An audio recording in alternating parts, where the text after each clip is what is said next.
Hello everyone, and I'm Autobot Sonic, a Telltale Gamer, bringing latest and Telltale games, Transformers, and more. Welcome to what will currently be my final review of Transformers EarthSpark for now until the final batch of episodes of Season 1 comes out later this year. With this review, we're going to be looking at the finale of the second batch of EarthSpark episodes, which is episodes 17 and 18, Home Parts 1 and 2.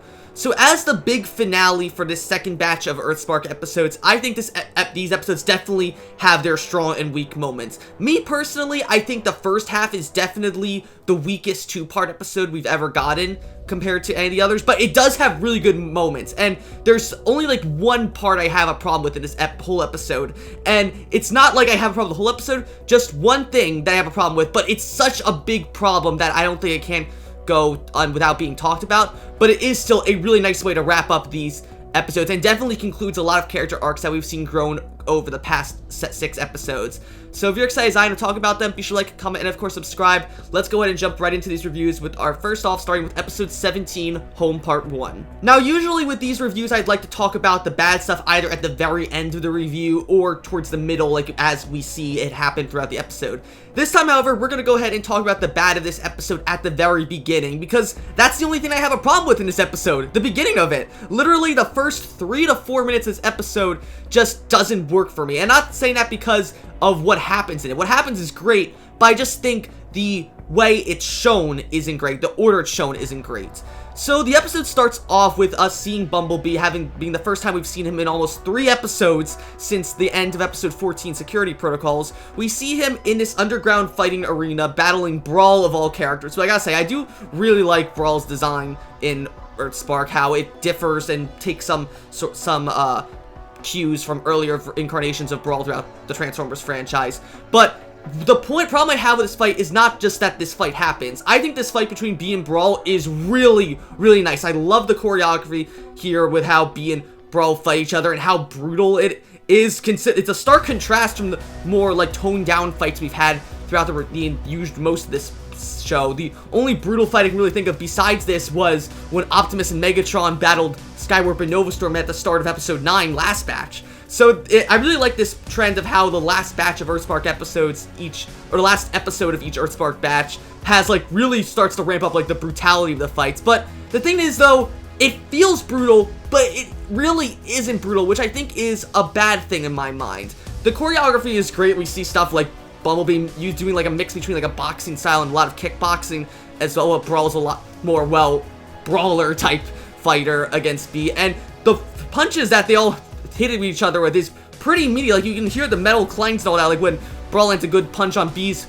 face and Bee swings back in with like a double flying kick into Brawl's face. But at the same time, I don't really see the impact of this fight, and that's why I really feel like this fight could have maybe gotten or benefited from just a little bit of battle damage being shown throughout this episode. Now, I'm not saying we gotta go absolutely brutal with this, where we gotta have Bee getting his whole face smashed in throughout this whole fight, and by the end of it, he looks like he's just been through like a Mortal Kombat match, but at least do some sort of battle damage, like even make his armor a bit dirtier by the end of the fight. Give him a little bit of some scraps or cuts or scratches on his armor, even like make him like bleed a little energon from his mouth a bit by the end. Like you're not against putting energon in this show, as shown when Megatron got injured back in episode 10 to the point where his arm was bleeding. So why not just have Bee bleed a little too? It doesn't really feel like the fight is as brutal as it looks, in my opinion. And that's saying a lot coming from Transformers Prime and Cyberverse, where a lot of those fights, when they were really brutal, characters there would show battle damage. Like, think back to Cyberverse Season 2, Episode 2, when Megatron nearly beat Starscream to death and how ruined his body was at that point. Or in the very last episode of Cyberverse, when Tarn nearly beat Hot Rod to near death and how beat up he looked. Why can't, we just get a fraction of that for this fight? It's just one thing that's a problem with this. I mean, granted, Bee does suffer some battle damage later on in this episode, but it's just not to the degree that I was hoping for. Again, I'm not expecting EarthSpark to be a bloodbath. This is a kid's show after all. But just at the very least, make him look dirty at the very least, please. But regardless though, the choreography fight is really nice and it is satisfying. Absolutely love how Bee manages to defeat Brawl 2 by literally, it really shows us how powerful EarthSpark B is, where literally, despite him being half the size of Brawl, he manages to get behind him, grabs him around his waist, and literally pulls like a Resident Evil 4 Leon suplex on Brawl to knock him out, which I think is really not nice, and it's a really cool way to finish this fight. But other than that, though, I really don't see any point to this fight happening. I feel like they could have done something a little bit different with this opening to sort of set the stage, but it was an entertaining fight. I just think it was an unnecessary one. After that cold open, the episode then cuts into the main plot of this episode with Robby, Mo, and the rest of the Terrans all arriving inside the big center of Philadelphia, just with no fanfare whatsoever. It just feels so random. Like, there's a little monologue that Robby here gives about basically explaining how he just wanted to take everyone out just for a night of fun while Dot and Alex are asleep, and that they'll only be out for like a few hours. But I don't know, just to me, the premise of this episode just seems so forced. That like, okay, all the kids are in Philadelphia, but for what reason? Pretty much, actually, as far as I know, none of the Terrans should actually know just how important Philadelphia is to Robby and Mo. I mean, you can assume that Robby and Mo definitely told them all that they were from Philadelphia originally at some point in between any of the episodes, but we never see that. We don't know why all the kids are just suddenly here in Philadelphia and why they're so eager to go back. And that's where I think the biggest problem with this episode is, that just the premise feels so forced. Thankfully, though, that's the only thing I have a problem with this episode. I know it sounds like I'm being really hard on this episode, but that's just because the only problems I have with it are in the beginning of this episode. I don't think the cold open, as awesome as it was, should have been B fighting Brawl, because as fun as that is, that could have easily been a scene that happens later on this episode. The way I would have done the cold open for this episode, I think it should have been maybe Robby's like in his bedroom at night, scrolling through like a bunch of pictures he's taken of himself and Mo with Twitch, Thrash, and everyone else, but then he starts seeing pictures of him and his family back in Philadelphia before he met the Terrans, and maybe how much he misses that life. Because you remember back in episode 1, Robby talked, that was the whole thing. Robby wanted to go back to Philadelphia because he hated living in Witwicky. And since that episode, we never once saw Robby regret leaving Philadelphia at all. Not in episodes 2 through 16 do we hear Robby mention Philadelphia once. So this whole thing of just the kids deciding to go on a whim to Philadelphia just seems so forced. And I'm sorry, but just as someone who just really likes to see setup for all this stuff, I think EarthSpark really just sadly fumbled and dropped the ball with this setup. That while the rest of the episode is awesome, I just think the reasoning for everyone wanting to go to Philadelphia is incredibly weak, and the fact that they spent the opening on just an action scene with Bumblebee and Brawl, despite how awesome it was, I just think that should have been dedicated to maybe Robby talking to Twitch and Thrash about how much he misses Philadelphia, and maybe he wants to get them all to head out to go, so they all sneak out, and the opening would end with them heading out, and then we'd cut to this scene. It just feels like a big chunk of the episode is missing, and I don't really like that at all. Anyway, that's my rant for this episode, like, and literally all the cons I'm going to talk about for this episode, because the rest of it is really fun, thankfully. But it's just that beginning, I just had to mention it at some point. So, when Robby, Mo, and everyone else gets into the city, at first, Jawbreaker and Nightshade are a bit, tense, because they feel like they don't belong, that they're going to be called out by other humans just for being Cybertronians. But then Robby and Mo assure them all that since Philadelphia is the city of brotherly love, that everyone will just, like, be totally nonchalant with them. So immediately, I loved how this happens, like where everyone just walks out into the main square of Philly, and a lot of people just look at them for a second before they just go ahead and minding their own business. So at this point, Twitch is just super excited that no one seems to really care that they're Cybertronians, so they can just go ahead and have fun doing whatever they want. And so it's at this point the episode then breaks into 3 smaller arcs that we're going to be following throughout this episode. There's one story focusing on Robby, Twitch, and Hashtag, another focusing on Nightshade, and then another focusing on Mo, Thrash, and Jawbreaker. And we're going to go ahead and follow them in that order, starting with Robby, Twitch, and Hashtag. Everyone goes off to basically do their own thing, with Nightshade going off on their own, Mo, Thrash, and Jawbreaker go off on their own. So Robby runs off with Twitch and Hashtag to go follow them, and that leads us to the first of these 3 stories being with Robby, Twitch, and Hashtag. So with them, Robby actually ends up running into one of his old friends from before he left Philadelphia named Stevie, who's a skater kid that you see doing tricks under this highway. So after a brief little reunion where Robby apologizes to Stevie for not keeping in touch after he and the rest of his family moved to Witwicky, he then introduces him to Twitch and hashtag, who he addresses as his sisters. And while it seems like for a moment that Stevie's kind of weirded out by the fact that Robby refers to them as his sisters, Stevie seems to be totally cool with them and says hi to them as well. And though it is interesting to hear how when Stevie is just messing around with his skateboard and he tries to be nice and offers to let Twitch and hashtag play with him as well, we see that Twitch and hashtag start to try and make their own little skateboard thing where we see Twitch is transformed into a drone mode and starts pretending to grind on all the different like rails in the skate park. And even hashtag has this cool ability where she can take her back wheels and put them under her feet to act sort of like roller skates, which in my mind is a really cool idea. I love when Transformers characters can use their wheels as like actual like feet to run around in or skate on, almost very similar almost to, I want to say, animated Blur, if I remember correctly. He might have had those, or even Baver's Sideswipe definitely had like roller skate feet almost. I really love when Transformers do that. So as Twitch and hashtag are just messing around in the skate park, Stevie watches them with Robby, where he tells Robby that they're pretty cool for Transformers. But the thing here is that basically Stevie says to Robby that, word for word, your Transformers are pretty cool, which Robby seems kind of weirded out by, and he clarifies this to Stevie by saying that they're not his Transformers, they're his family.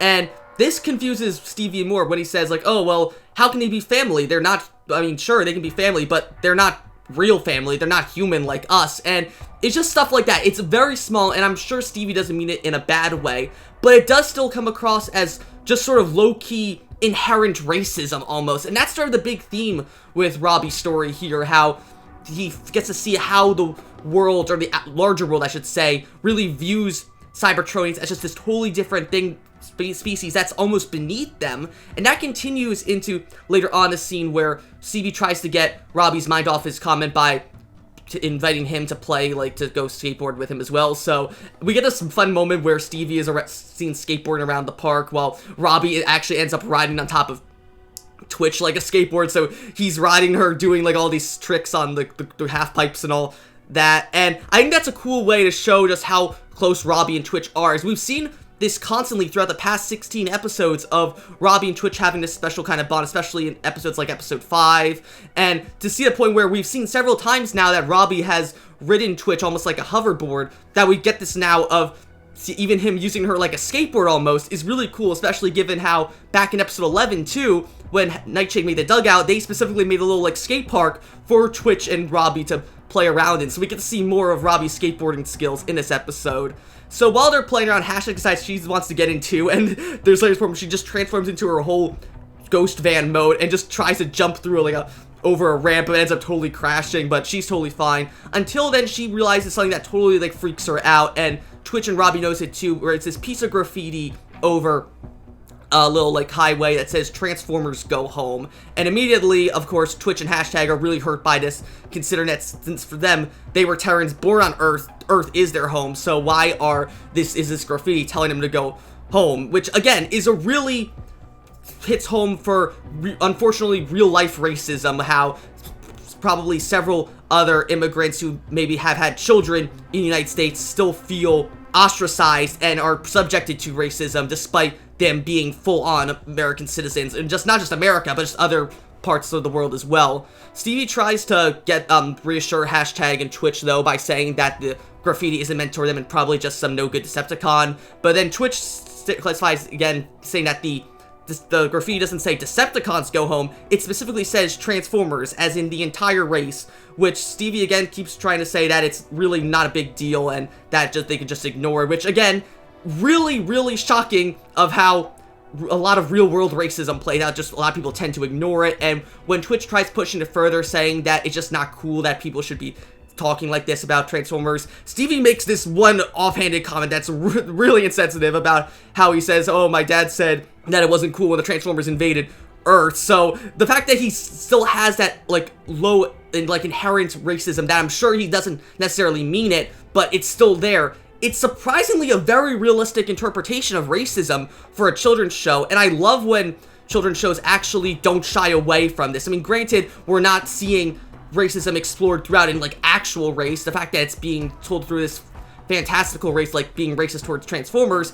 definitely makes it a lot more palatable. but the fact that EarthSpark isn't shying away from showing racism like this and how it can be damaging and influential to other kids who may not realize that they're being racist is really good message to teach kids about how inherent worldviews taught on them by their parents or just their environment can have bad effects on them. So while Stevie does try to reassure Robby, Twitch, and Hashtag that's not what they meant, Robby's clearly offended by Stevie's remark, and he decides to leave with Twitch and Hashtag, and that sort of ends their story for now. But from that sensitive subject, we're gonna go head to another one, which is honestly probably my favorite part of this whole episode. Next on our list of side stories is Nightshades, and Nightshades is easily my favorite part of this whole episode. So Nightshade's story involves them actually saving a victim from a mugging incident, where I absolutely love how Nightshade takes on this sort of Batman persona in this whole situation, where they see this man trying to assault someone for their purse, when Nightshade jumps down I think they jump down their all mode first, and then they fold out, and they literally have their head fins like sort of wrapped inward over their face, so it almost looks like a ninja mask. It reminds me a lot actually of Nightbird from G1 and her design with the face mask and the sort of like the shinobi ninja hood that she has on in G1 and the upcoming Rise of the Beast movie. So Nightshade manages to scare the mugger off by changing their optic color even into red, which is really cool to see that the Transformers actually, or at least the Terrans, seem to have the ability to change their optic colors at will. And so after scaring the mugger off, Nightshade picks up the victim and carries them away all while they're screaming the whole time. But literally Nightshade is just, which I understand is totally understandable that you're literally getting picked up by this giant robot owl just out of nowhere. But after Nightshade saves them from the robber, they put them down on top of this roof, and that's where we get introduced to the victim being this person named Sam. So, as shown on the pins on their backpack, which Nightshade comments on, I love how that's the first thing Nightshade does. How despite the scariness of the whole situation, Nightshade still maintains a totally happy, positive persona to Sam. When they first interact with Sam, they comment on all the pins on her backpack saying how cute they look, and of course introduces themselves as Nightshade, going by they them pronouns. And then Sam introduces herself saying that she goes by she they. And again, I love how not only do we have our one main non-binary character in the form of Nightshade, we now have another secondary non-binary character in the form of Sam, who I think is such a great character to have interact with Nightshade, and how a non-binary human would interact with a non-binary Cybertronian to see how each of them have different worldviews on the same gender identity of sorts. So after Sam calms down a bit, we get to see this lovely shot of her and Nightshade overlooking the whole city of Philadelphia, which, by the way, throughout this review I'll be using referring to Sam with she they pronouns intermittently, as that's what they identify with, stated in this episode. So again, I love the EarthSpark art team because they really know how to make these skyline shots look pretty, especially if you remember back in episode 12 when Alita and Jawbreaker were in the port staring at the entirety of Witwicky across all the junk.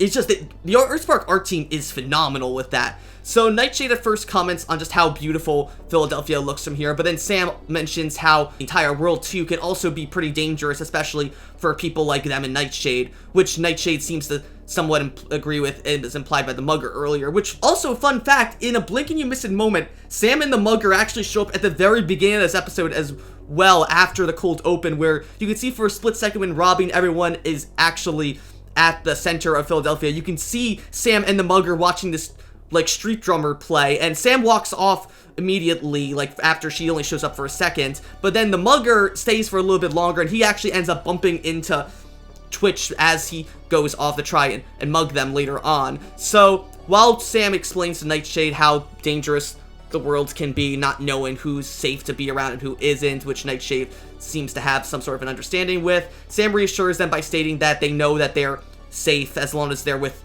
her friends or other non-binary people. And I absolutely love this whole next bit that happens, where while Nightshade is non-binary, they've never actually heard that is essentially what they can call themselves. That's not what their identity is, or they never realized that was their identity. They just knew they preferred going by they them pronouns, and never once heard the term non-binary before. So Nightshade, of course, asks Sam what the term non-binary means, and which Sam answers by stating that essentially is a term for anyone who doesn't identify as male or female. And I love too just how Nightshade is learning so much more about their identity. That's not like Nightshade thinks that they were in the wrong for choosing they them pronouns. The fact that they actually feel happy now that they know what they are now, that they have a proper term to identify as. They're not a man, they're not a woman, they are sufficiently non-binary, and that they have that term now to go by. Nightshade absolutely loves it, and again, I'm just gonna let this scene play for itself briefly where Sam explains to Nightshade what non-binary means, and I love it. Sometimes the world can be a scary place. It's hard to know who's dangerous or not. I know I'm safe when I'm with my friends or other non-binary people. Non-binary? People who aren't female or male. I always knew my pronouns felt right, but what a wonderful word for a wonderful experience.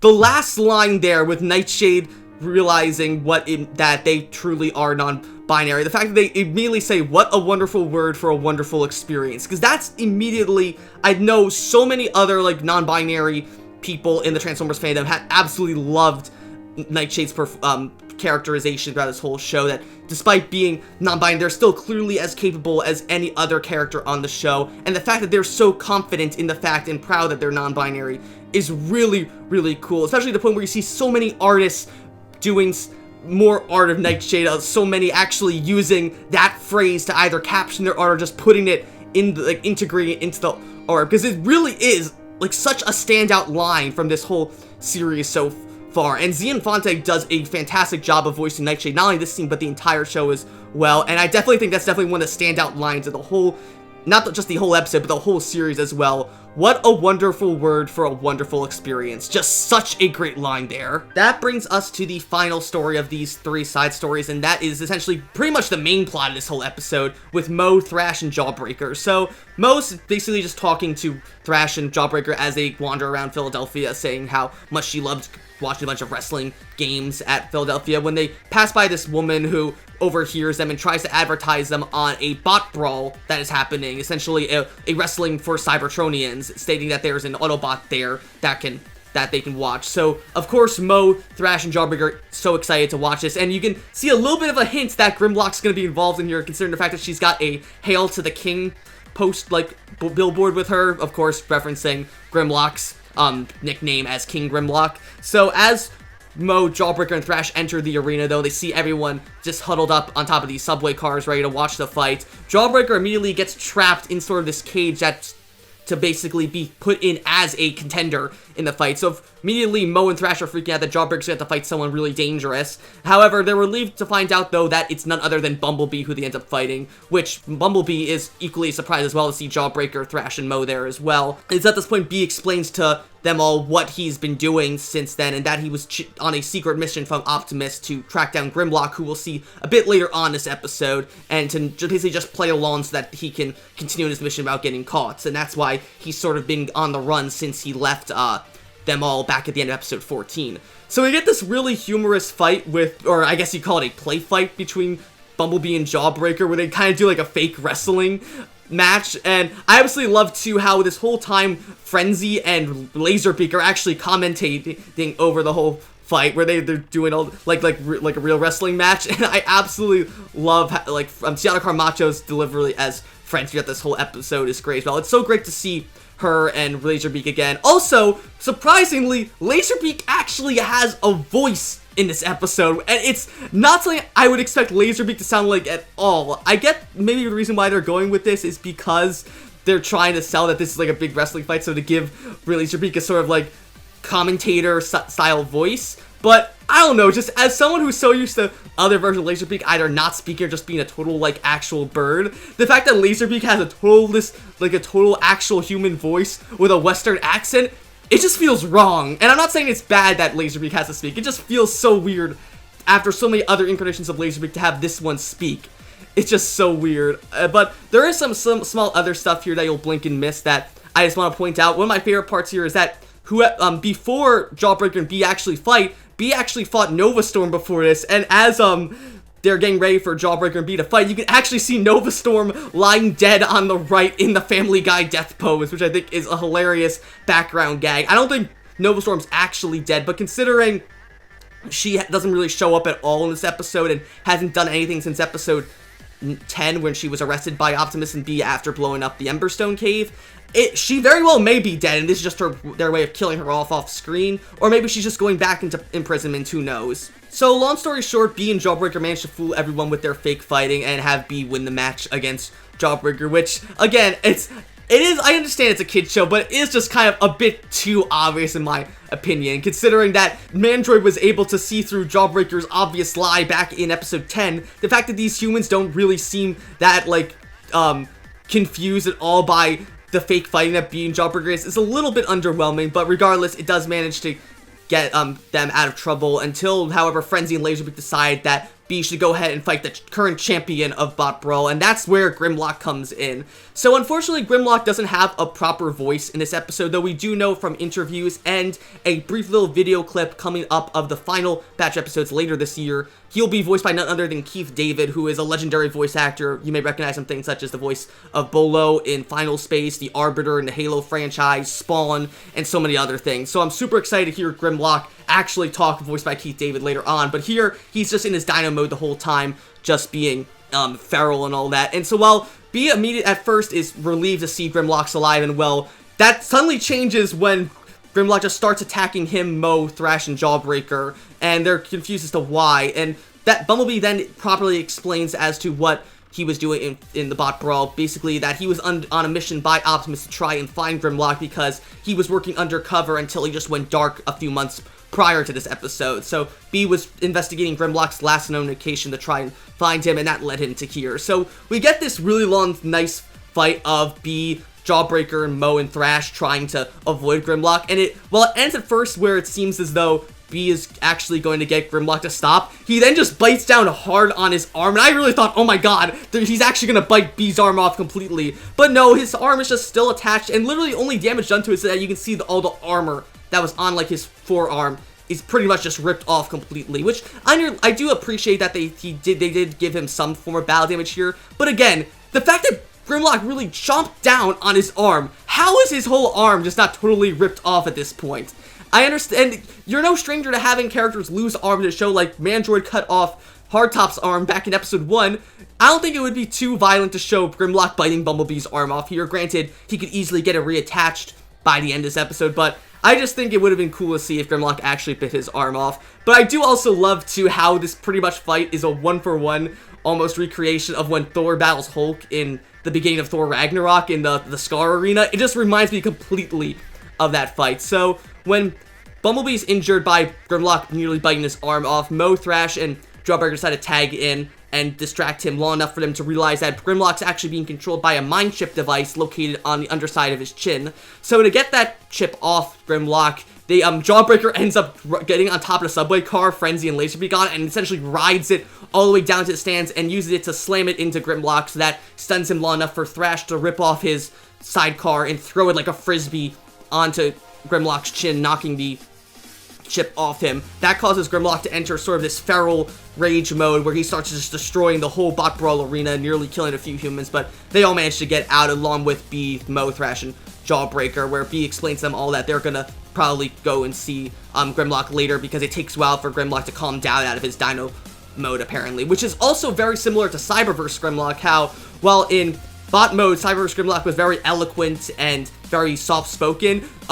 Grimlock in Dinobot mode in Cyberverse was very much like G1 Grimlock, the very dumb me Grimlock King and all that stuff. But again, it was a really nice fight, though, to see all the Terrans battle Grimlock, sort of, and try and break the mind control device on him, which I really did appreciate. I should also mention, as this fight goes on, we finally get our first reappearance of Mandroid since the end of episode 10 in the last batch, and interestingly, where I thought he was going to be super banged up and be missing another arm, no, Mandroid's just totally fine. We see that he's on this little platform as everyone's fighting Grimlock, overlooking the whole Bot Brawl, where he states that he hates that he has to work with all these scraps left over from all of the losers in the Bot Brawl fight. He does say, though, that he believes he has found something that will make him the ultimate Cybertronian killing weapon as he looks over Brawl's comatose body and stares at his arm. And at this point, we get to see a huge lot of other stuff that Mandroid has in his lab here as he's starting to remove Brawl's arm from his body. We can see arms of several, or not just arms, but also other limbs of several other characters here. Now, I know a lot of people here were probably pointing out this to me in the comments and like other Discord servers and all that, but if you see the first arm that's in the middle of the shot on the far right, you can clearly see that yes, that is Breakdown's arm shown right there. And when I first saw this, I was horrified because I'm thinking, oh no, that means Breakdown really is dead and Mandroid just scrapped him down for parts. But then I noticed some other thing. So for any who are thinking that Breakdown is truly dead, I think this is just an asset reuse, because if you look around at all the other arms and legs around Brawl's body and Mandroid, you can see they're all other arms and legs from other characters. You can see another copy of Hardtop's arm, you can see Skullcruncher's leg, even Soundwave and Swindle's arms are here as well, even though they have no reason to have lost their arms and legs. So in my mind, I think this is just AllSpark Animation, whoever's doing the animation for EarthSpark, to just basically just reuse assets from either Cybertronian, since they're all background objects. No one's going to really pay attention to them. So that gives me hope then that Breakdown's not dead and that he's just safe and sound in a ghost cell waiting for B or someone else to come break him out, because please, I need to see Breakdown again. The episode ends with all the Terrans and Maltos reuniting at the town square that Robby told them all to meet back at the beginning of this episode. Starts off with Robby, Twitch, and Hashtag there first, where Robby laments how Philadelphia doesn't really feel like home at all and it feels so different from how when he last left to go to Witwicky. At first, Twitch and Hashtag try apologizing to Robby, feeling that they're the reason why Robby doesn't feel welcoming there anymore, because since everyone here seems to hate Transformers, therefore Robby doesn't feel welcome there at all, too. But Robby reassures them, saying that he just feels that, unfortunately, these people have just always been around, and it took him meeting Twitch and Hashtag and the rest of the Terrans to realize that it just isn't the way he is, but that if he could change it all again, he wouldn't, because he's more happy with Twitch, Hashtag, and the rest of the Terrans than he ever was back in Philadelphia. Which I think is a really nice message again to kids, basically saying how much that even though it feels like you may have come from a bad environment, if you finally meet other people who don't match that environment and it makes you feel unwelcome in that old environment, that old environment isn't really worth it at that point, because you have a new family that really cares about you, and you start to realize just how problematic that past society was. And it's really after this point that Nightshade, Mo, Thrash, and Jawbreaker all come back as well, but also with Bumblebee. And this is the last con I have with this episode, and it's something I had a problem with back in Cyberverse 2 when Bumblebee reunited with Hot Rod after he was presumed dead for so many years. And it's the fact that Twitch doesn't react to Bumblebee coming back at all. Obviously, she is, like, happy to see him again, but there's no, like, big dramatic thing of maybe, like, Twitch running into Bee's arms to hug him or, like, sobbing, saying that she's so sorry for failing him and all that. Nope, there's absolutely none of that. Twitch is just happy to see Bee again like everyone else is, and it just feels so underwhelming there that Twitch just had that huge emotional breakdown at the end of episode 14, and the fact that she just doesn't explain like how bad she felt about Bee in between episodes 15 and 16, and the fact that now when she sees Bee again, she's not like feeling any other emotions other than just a small bit amount of happiness. That just, it doesn't sit well with me, and feels like they really could have made that scene more impactful reunion for both her and Bee. Regardless though, Bee explains to the rest of the Terrans and Maltos what happened at Bot Brawl and how Grimlock's still on the run. And he states now that he really feels that after everything the Terrans have been through the past 16 episodes, he really feels like that he's pretty much taught them all they can now, that they're really ready for a full proper mission now. So he, out of options, realizing that he's too far away to call for backup from Optimus, Megatron, or Alita, he has all the Terrans and Maltos come with him back to the Bot Brawl to go ahead and try and find Grimlock, and that's where we'll end the episode. So that was episode 17, Home Part 1. If I had to rate this episode, I'd probably give it an 8 or a 7.5 out of 10. I absolutely love all the side stories here, like Robby, Twitch, and Hashtag dealing with the racism, Nightshade's interaction with Sam and what it means to be non-binary, the whole Bot Brawl section with Mo, Thrash, and Jawbreaker and Bee battling Grimlock was really cool, even though the whole situation may have been a bit silly. But other than that, though, again, the only cons I had was the beginning just feeling totally unnecessary, and it feels like the setup was just totally pointless, not to mention the super underwhelming reunion between Twitch and Bumblebee. Just feels totally out of character from how she acted back in episode 14. But thankfully, the second half gets a lot better. So we're going to go ahead now and dive right into episode 18, Home Part 2. The episode starts off with Bee leading the rest of the Autobots down into the sewer where the bot brawl happened. And I see the whole arena is just being completely wrecked now thanks to Grimlock's havoc. And at this point, hashtag Twitch and Robby are totally in shock and horror almost, because they didn't know the bot brawl was going on since they were off doing their own things along with Nightshade. So it's at this point Mo, Thrash, and Jawbreaker explain to them all what had been happening, that it involved all these people forcing other Transformers to fight for Energon, otherwise the loser gets scrapped. And so when they find Grimlock's mind control chip, they actually, Twitch and hashtag especially are actually horrified by this, stating how essentially it seems as though people were just, if the Transformers didn't choose to fight each other, the mind control chips basically just forced them to fight each other for the humans' entertainment. That's though when we get to this really awesome but also really horrifying discovery where Bee follows a trail of Energon across the floor, and it really set up like a horror movie where you see like this big pink puddle of Energon, and it just sort of slowly drips down like further away from them until Bee looks up to see it dripping from the ceiling where Brawl's dead body is literally seen hanging wrapped in all these cables. And it's again a surprisingly brutal and shocking image for a kids show to just have a hanging dead body in the middle of this arena. Granted, it's a Cybertronian body, but still, it's really shocking, especially again with how seemingly nonchalant EarthSpark is with not showing violence in other scenes. Like again with the opening fight with Bee and Brawl, the fact that we didn't really get to see any battle damage on Bee and Brawl in there. They don't bleed or anything or get any scrapes, but yeah, here they're totally fine with showing Brawl's lifeless body hanging from a bunch of cables like a marionette, dripping Energon onto the floor. It's just a weird situation that they're cool showing dead bodies, but not showing actual living characters getting beat up. It's weird, and I'm not sure how to feel about that. So Bee's just in total like horror at this, ordering Twitch to cut Brawl down with her wing blades, and after she frees Brawl, Bee holds him only to realize that he's just completely dead and all the Energon has been sucked out of him.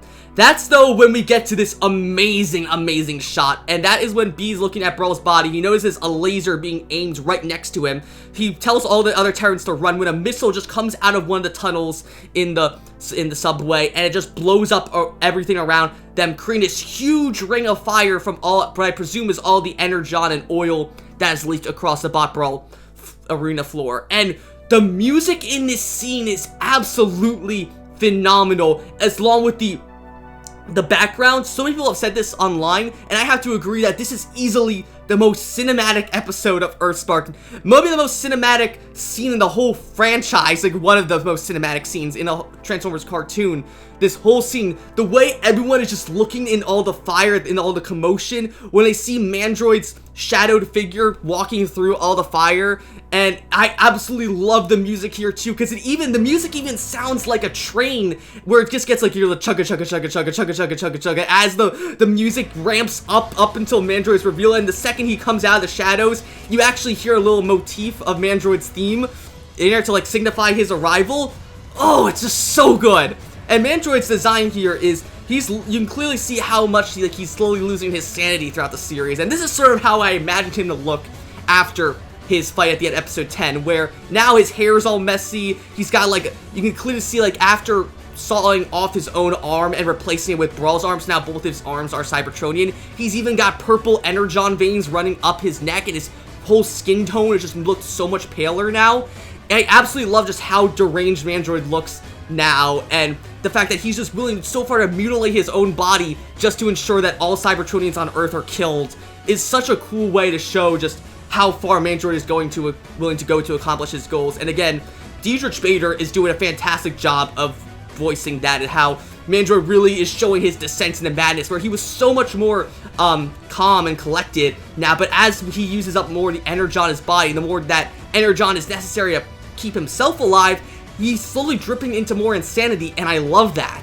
After Mandroid reveals himself, hashtag immediately assumes that he was the one causing the bot brawls, but Mandroid then states that while it would be easy to pin the blame on him, he then reveals to her and the rest of the Terrans that the bot brawls have been going on for years even before he got there, and even if he were to leave or die, he's sure the bot brawls would continue as well, because the truth is pretty much everyone on Earth hates Transformers, which again is a very nice motif, in my opinion, or connection or mirror to real-world racism and just how so many bigoted people unfortunately do exist out there in the real world, that despite, even though you may be surrounded by the most friendliest people in the world who are so supportive of people like other minorities or other races, the fact that there's still that underlying theme of racism that's just hidden in all scattered pockets of the world is sadly and unfortunately real topic that that the world has to deal with. And I'm not saying it's a hopeless situation, because it absolutely isn't, but the fact that they're acknowledging that in EarthSpark is so powerful, that Mandroid basically explains that it's not just him that wants Cybertronians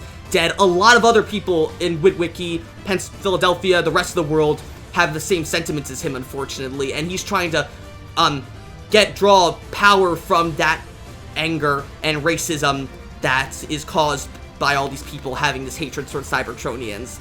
Though I absolutely love here how Twitch tries to pull a talk no jutsu on Mandroid, where she encourages Mandroid that while he's made mistakes, that's not too late for him to try and renounce his ways and help instead try to make humanity understand and tolerate Cybertronians more. Again, the cinematography here is great. I love the point of view shot here for Twitch as she reaches her hand out to Mandroid to offer like a truce between him, and then the side profile of both Twitch and Mandroid silhouettes highlighted by all the flames around them. Oh, it's so good. But predictably, Mandroid rejects Twitch's proposal for a truce, saying that he finally has what he needs to basically rid the world of all Cybertronians, and he decides to test that out by sending a bunch of arachnid mechs to just suddenly snatch up Bumblebee and wrap him in a bunch of cables, very similarly to how Megatron was back in episodes 9 and 10, in very suggestive poses I'm sure that the other art fandom of TF is going to have a field day with. Drags him up into the center of the arena, where a bunch of cables start digging into different parts of his body to drain all the energon from him, and we see it's being used to power all the lights in the arena, where Mandroid then quickly goes back to his workshop while he sends a whole horde of arachnamechs to deal with Robby, Mo, and the rest of the Terrans, while the rest of them too also try to free Bumblebee at the same time. Hashtag is insistent on chasing Mandroid here, but Twitch says that while Mandroid needs to be stopped, there are more pressing concerns to save Bumblebee from all these arachnamechs. So while they're all busy battling them all, Mandroid is seen up back in his lab trying to use Bumblebee's energon to create another mind-controlled chip, which we'll see play off in just a little bit. As the Autobots are all fighting the arachnamechs, they suddenly, though, all combine, or most of them combine, and transform into this huge, giant, centipede snake-like thing, which later on Mo, Robby, and Thrash refer to as an arachnopede, that then tries to attack all of them. And again, I think this is a great sort of final boss for the Terrans to fight, in that they're not gonna go and be able to take down someone like Starscream or anyone like that easily. The fact that they actually have, the EarthSpark has them battle against this huge, giant monstrosity of arachnamechs, which are enemies that they have been able to take down in the past, is a real nice way to test like their abilities and how far they've come in the past 16 episodes. And it really does show how well they work together here, where while they struggle at first, Twitch does realize that since it's just a huge horde of arachnamech essentially put together, if they can just break them all back apart, they'll be easy to take out. So at this point, she orders Hashtag to do a thing where, as they were running, turns out Hashtag doesn't only have the ability to access the Wi-Fi for all ghost communications, she pretty much has the power to interact with any wireless device in a whole city block and any nearby areas, which again, that's what I mentioned back in my review of Hashtag Oops, that Hashtag is just so overpowered, and the fact that she now really knows the extent of what she can do here she uses her power to basically take control of all the defunct subway train cars that are still functional, and use them to sort of not only make barricades for Robby, Mo, and the rest of the Terrans, she also uses it as a way to defeat the arachnamech, where Thrash starts off as a decoy to basically just drive around the edge of the arena where all the tunnels that all the trains come from are. So when Thrash has got the arachnopede in front of one of them, Hashtag runs out using one of the train cars as well. It basically just ram right into the arachnopede, causing it to explode into a bunch of smaller arachnamechs that, on top of the ones that weren't already killed by the train crashing into them. So the Terrans are able to destroy the rest of the arachnamechs, no problem. And as they free B, Hashtag then realizes that with B covered, she thinks she can go ahead and take out Mandroid now and not let him get away. However, as she jumps up to the lab and tries to stop him, this is when the big thing happens where Mandroid manages to get his mind control chip that he's been fueling off of Bumblebee's Energon and slaps it onto Hashtag's chest, so therefore he takes control of her now, and that sets up the real final fight of this episode where all the Terrans minus Bumblebee have to fight Hashtag now and try to stop her from killing all of them. Mandroid orders Hashtag to basically restrain or kill all the Terrans and Malto. So at first all of the Terrans are just totally hesitant to fight Hashtag because they don't want to hurt her even though she's being mind controlled, but Hashtag just shows absolutely no remorse. She just flings Nightshade and Jawbreaker all around flawlessly, and I think this is just such a cool thing considering that, yes, Hashtag's the biggest of all the Terrans technically, so it would make sense to see that she's pretty much the powerhouse of all of them, minus maybe Jawbreaker, who's the strongest maybe like weight-wise and all that. But not only is she just going full force on them in terms of physical strength, she puts the entirety of her power of Wi-Fi control to use as well, because when it gets to the point when the fight actually extends to outside the Bot Brawl Arena back onto the streets of Philadelphia, Hashtag manages to take control of the entire network of wireless devices in Woodwiki in Philadelphia, including other people's cars. So she's just hurling cars and trucks right at all the Terrans trying to kill them. All the while we can see Hashtag inside her own head trying to get back control over her body, while a holographic version of Mandroid tells her, basically forces her not to, and tries to implement into her mind that she is alone and that no one in her family or the whole world really loves her. And I absolutely love how Mandroid sort of portrays himself as this haunting, powerful figure inside of Hashtag's mind. And including, see, well, there's a few times outside where Hashtag is struggling to fight it, but most of the time, though, she is just totally under Mandroid's control. This whole fight also really reminds me of Resident Evil 5, towards the end of Resident Evil 5, when Chris and Sheva have to fight a mind-controlled Jill. It literally is that fight bar for bar, to the point where they literally, Hashtag's even got the mind control device on her chest, just like Jill did in Resident Evil 5. And I absolutely love that. Like, there's so many callbacks to the Jill boss fight in Resident Evil 5 with Robby and Mo and everyone else trying to get the device off Hashtag. So it gets to the point too where was one point when Nightshade managed to try and get the device off her by stabbing into it with their claws, but it's protected by a type of force field caused by the Energon that Mandroid had sucked up from B, who they do manage to free, by the way. He's just out there like unconscious somewhere while the rest of the Terrans are battling Hashtag. Eventually, though, this leads to all the Terrans getting cornered in this little stairwell where Hashtag is just throwing cars after car at them, where they have no idea what to do. And Twitch at this point realizes she needs to step up and be the leader of the Autobots that she was training for this whole time. And this is where I think the real culmination of her arc as a leader finally pays off, which thankfully has a much better payoff than her reunion with B did at the end of episode 17. So Twitch immediately takes charge even when Thrash, Jawbreaker, and Nightshade are all panicked. So Twitch immediately then steps out of the cover that she and everyone else is hiding behind and offers and tries to reach out to Hashtag, saying that she's here for her and as well as everyone else, the family. And despite Hashtag at first not answering Twitch just keeps trying to come through to her, even as Hashtag throws like a whole car at her, and it literally, not even like Twitch dodges it. Hashtag literally throws this car at Twitch, and she takes the whole brunt of the car in full force, which really got me shot. I'm thinking like, oh my god, like she's actually gonna beat up Twitch a bit before she's able to get her out. But no, thankfully this is the only time Hashtag actually hurts Twitch. But again, it also brings up my problem with the lack of battle damage in EarthSpark, where by this point Twitch should clearly have a few scratches on her body after taking a whole car to her face. But no, she's just totally fine. Like, just, you can clearly see, like, she's, like, injured the way, like, she walks and all of that still. But the fact that there's no physical representation of that damage just is a little bit weird to me.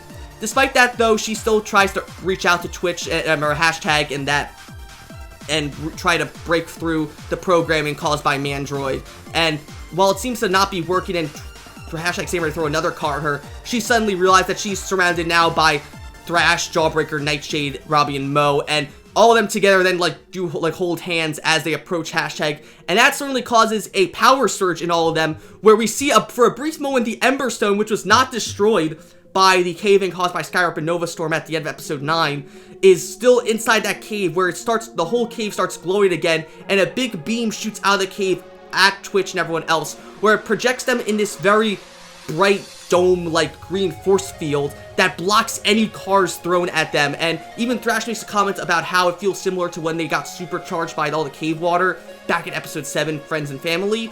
So I assume this is some sort of like unity power-up that the Emberstone gives, that if the Terrans truly do come together and work together, they can unlock new abilities, which is really going to be really interesting to see that if they use this force field later on in the last batch, or maybe they'll unlock different abilities by the end of the show. So with this force field, Twitch and the rest of the Terrans all walk calmly towards Hashtag, even as she's throwing a bunch of different cars and trucks at them. Eventually, though, Twitch grabs Hashtag's hand and pulls her into the force field, where they can all now feel Hashtag's emotional grief inside of where she's feeling she's alone, thanks to Mandroid's gaslighting. And thankfully, with all the Terrans working together, they're able to break through Mandroid's programming and convince Hashtag that she's not alone. And so with that, Hashtag's able to personally defeat the Mandroid inside of herself and therefore remove the mind control device from her, which I think is a really nice final fight. That this is a lot more of a personal, like, internal emotional battle compared to the lot physical grand scale one we had back in episode 10 with everyone fighting the giant Mandroid castle mech. I think this is a really nice contrast to that and is really entertaining in its own delight. Just because it didn't really have as much oomph physically as the last fight in episode 10, this one was just as satisfying in my opinion. After Hashtag is freed by Twitch, Thrash, and the rest of the Autobots, Hashtag apologizes for nearly killing them all with her abilities, but while they're totally okay with it, B also comes back as well, who's happy to see that they managed to save Hashtag all on their own, really thinking that they are ready now to basically go on any missions with B if they wanted to. So at this point, Hashtag immediately tries to check to see if there's any sign of Grimlock since they got sidetracked battling Mandroid and all that, and she's unable to find anything, which leads her to believe that Grimlock is probably gone off somewhere and hiding somewhere else. But based on stuff we know coming up in the last batch, I think it won't be too long until we see Grimlock again. Anyway, Jawbreaker then worries about what's going to happen with Mandroid still on the run, and also mention the fact that Decepticons will have to, that are on the run, as well as other rogue Transformers, will have to be forced to fight these bot brawls.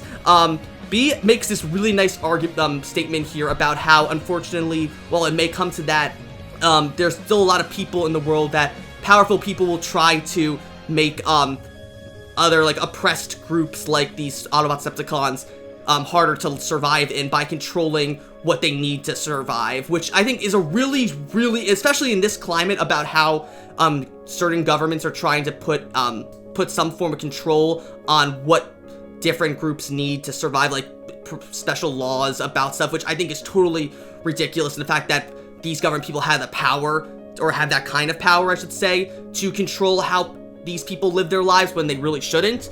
But B assures him that while it would be hard, he does believe that it is possible that the whole world can change to make it be less hateful and all that. I know it definitely sounds like a whole, like, oh, friendship saves the day or whatever, but really that's how the world needs to function. That in a world where it's basically divided by so much hatred and stuff like that, it really is up to people still need to persevere through all that and try to break that cycle if they want to see any change in the world. It can happen. Even though it seems really hard, that change can still happen. So B tries to encourage them all about that and says that they should all be getting back home before Dot and Alex wake up and they get in trouble, stating that he's probably going to go stay behind and try to find Grimlock up it on his own. But that's until all of a sudden he just passes out after transforming. Everyone thinks he's either drained of energon or even dead, but then they realize he's just asleep from so much exhaustion. So they decided to instead take B back to the Malto Homestead with him. I'm thankfully happy to see that B's not going to be gone, hopefully for any episodes in the final batch, because I just had so much fun seeing him, and I missed seeing him in episodes 15 and 16. But anyway, yeah, the episode then ends with Twitch basically having everyone roll out in this really nice scene where it really feels like Twitch truly has become the leader of the Maltobots now, as she has them all ride back home to Witwicky. And we do get this really nice scene of, as the sun rises, Sam finally leaves Philadelphia as well. But before they leave, she does manage to actually see Stevie, who is seen graffitiing over the Transformers Go Home graffiti that he saw earlier, to now instead say Transformers Are Home, which is really nice to see that even though while Stevie didn't get to reconcile with Robby and apologize for his mistakes, the fact that he did really see the error of his ways off screen is still really nice to see. But surprise, that's actually not the ending of this episode. The real ending of this episode is a much better, almost post-credits scene feel to it, where we see Mandroid enter the hallway of the ghost prison cell that we've seen several times throughout this whole season now, where we see Mandroid is cornered by several ghost soldiers, including Agent Croft, where we get the big bombshell that, surprise, surprise to absolutely no one, Ghost is in cahoots with Mandroid and that they're working together to try and get rid of all Cybertronians. Like, oh my god, wow, who could have ever seen this coming? But no, seriously though, it is cool to see though that originally Ghost didn't actually work with Mandroid. While they were still, but they still were trying to get rid of all Cybertronians, just they were going to try doing it more of a, like, official and less terrorist way like Mandroid is doing it. So, it seems as though that, according to Agent Croft, she actually told Mandroid to go ahead and deal with the bot brawl, but because of the failure of it, it will take a while to get the bot brawl up and running again, which Mandroid reveals too that it was actually Croft and the rest of Ghost who organized these bot brawls, which is really cool to see how Ghost is sort of now this corrupt, like, government conspiracy now. They've been planting little seeds across not just Witwiki, but the entire United States and probably the rest of the world to try and instill this sense of racism to Cybertronians, which is sadly a very real thing a lot of governments are doing right now too. And I think that is really good on EarthSpark to actually be tackling this subject with really maturity in my mind. So as Croft says that she's annoyed with Mandroid's failure, though, she is willing to give Mandroid a second chance by now working directly under Ghost and essentially becoming Ghost's underling. So it seems as though Agent Croft is actually going to become the main villain now of EarthSpark, and it's not Mandroid, it's now Agent Croft's show, which I'm really, really excited to see how that's going to go. Anyway, the episode then ends after that with Croft offering 2 Energon patches to Mandroid if he agrees to work for her, which he does. And afterwards, we can see, I love how when Mandroid absorbs the Energon patches, you can see all the Energon veins in his neck are glow pink. Very similar, actually, to when Megatron or Starscream would take Dark Energon back in Transformers Prime. And he becomes a lot more composed after that, now that he's properly refueled and all that. And he sets out how he'll need test subjects to try and experiment on creating more mind control chips, as he offers the prototype he used on Hashtag and Grimlock to Croft to basically be mass produced. And so Croft accepts that and offers to give him access to the entire Decepticon prisoner group that they have in custody for Mandroid to experiment on. And that's where the episode ends. I swear to God, Mandroid, if you end up turning Breakdown into some sort of big science project and kill him, I'm gonna be so upset. You can go ahead and experiment on Hardtop, you can experiment on Skull Crunchers, or Soundwave, any of the other Decepticons. If you touch Breakdown, I swear to God, I'm gonna have words, Mandroid. I'm gonna have words. And so that was my review of Transformers EarthSpark Season 1, Episode 18, Home Part 2, and the entirety of the Home double event finale for this batch of episodes. As I said before, I'd give Episode 17, Home Part 1, a 7.5 to an 8 out of 10, but Episode 18, I would easily give a 10 out of 10, bring a grand total, like, rounding out both of them together to probably a 9 out of 10, like an 8.5 to a 9 out of 10 for the entire thing. The second part is absolutely great to see Mandroid return. The cinematography is phenomenal. The music is great. The fight with all the Terrans versus the Arachnopede. All the Terrans trying to break Hashtag out. And the big reveal of Mandroid and Ghost working in cahoots now. Such a great cliffhanger to leave this second batch on. And if I had to say what I like more, either the second batch or the first batch, I can definitely say this second batch is amazing. They topped the first batch, which I didn't think was going to be possible just because the first batch was so good, but they really did it. And now I'm super excited to see what the final batch of EarthSpark episodes will come with. Hopefully sometime within the next few months, maybe around June or July after Rise of the Beast comes out, which I'm really, really excited to see how Season 1 ends, how the whole story ends, and what we can expect going forward with Season 2 of EarthSpark, either later this year or early 2024. But yeah, that's going to be it for now. Thank you all so much for watching these last 8 reviews of Transformers EarthSpark. They really mean the world to me, and I will be back in a few months when episode 19, A Stiggy Situation, comes out, which I am super, super excited to talk about. On top of that, though, I will be making a few other videos revolving around EarthSpark, maybe some theory videos, maybe some tier lists or something like that. If there's any ideas for EarthSpark videos you want me to do, and feel free to leave them in the comments, or just talk to me anywhere else. Reach out to me on my Twitter or anything else. Thank you all so much for watching, though. Again, if you like this review, be sure to like, comment, and of course subscribe, and I will see you guys later.